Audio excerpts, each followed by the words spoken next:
ডাকসু নির্বাচনকে ঘিরে ক্যাম্পাসে যে নির্বাচনী পরিবেশ কিংবা নির্বাচনী যে হাওয়াটা থাকার কথা সকাল থেকে আমরা আসলে এটা দেখিনি। গত 10-15 দিনে আমাদের কাভারেজের বিষয় ছিল নির্বাচনের মনোনয়ন ফর্ম বিতরণ, জমাদান কিংবা ইস্তেহার ঘোষণা, প্যানেল ঘোষণা এগুলো, কিন্তু গতকালের যে হাইকোর্টের যে স্থিতাবস্থায় এসেছিল যে ডাকসু নির্বাচন নির্দিষ্ট সময়ে হবে না এবং তার পরবর্তী সময়ে আবার বলা হয় যে না, নির্বাচনে কোনো বাধা নেই, এসবের পর থেকে পরিস্থিতিটা আসলে কিছুটা একটু অন্যরকম হয়ে গেছে। নির্বাচনী পরিবেশের বাইরে অন্যান্য বিষয়গুলো অনেক বেশি জোরালো হয়েছে। যেমন আমরা যেই ঢাকা বিশ্ববিদ্যালয়ের যে নারী শিক্ষার্থী রিট করেছিলেন তার বিরুদ্ধে কিংবা তাকে গণধর্ষণের হুমকি দিয়েছে ঢাকা শিবির সমর্থিত এখানে একজন শিবিরের কর্মী। এটাকে ঢাকা বিশ্ববিদ্যালয়ে যে ছাত্র দলের যে প্যানেল আছে তারা বলছে এটা খুবই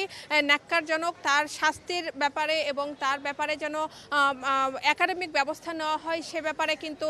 ছাত্রদল দুপুর 12টার সময় কিন্তু টিএসসি থেকে একটি বিক্ষোভ মিছিল শুরু করে, যেখানে বিভিন্ন ছাত্রী হলের শিক্ষার্থীরা অংশ নিয়েছিলেন এবং বিক্ষোভ মিছিলটি সারা ক্যাম্পাস প্রদক্ষিণ করার পর ভিসির অফিসের সামনে গিয়ে তারা কিন্তু ওখানে অবস্থান কর্মসূচি পালন করে এবং তাদের পক্ষ থেকে বলা হচ্ছে যে ডাকসু নির্বাচনকে ঘিরে কোনো ষড়যন্ত্রকে তারা অ্যালাউ করবে না এবং কোনো একটা প্রার্থিতা নিয়ে যদি কোনো সমস্যা থাকে তাহলে নির্দিষ্টভাবে তাকে নিয়ে ব্যবস্থা নেওয়া হবে। কিন্তু এটার ব্যাপারে পুরো নির্বাচনে যে একটা প্রভাব পড়বে এটি ছাত্রদল কোনোভাবেই বরদাস্ত করবে না, এটি জানানো হয়েছে। এবং এরবারে ছাত্রদলের জিএস প্রার্থী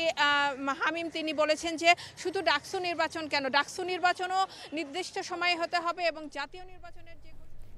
জি, ধন্যবাদ আপনাকে।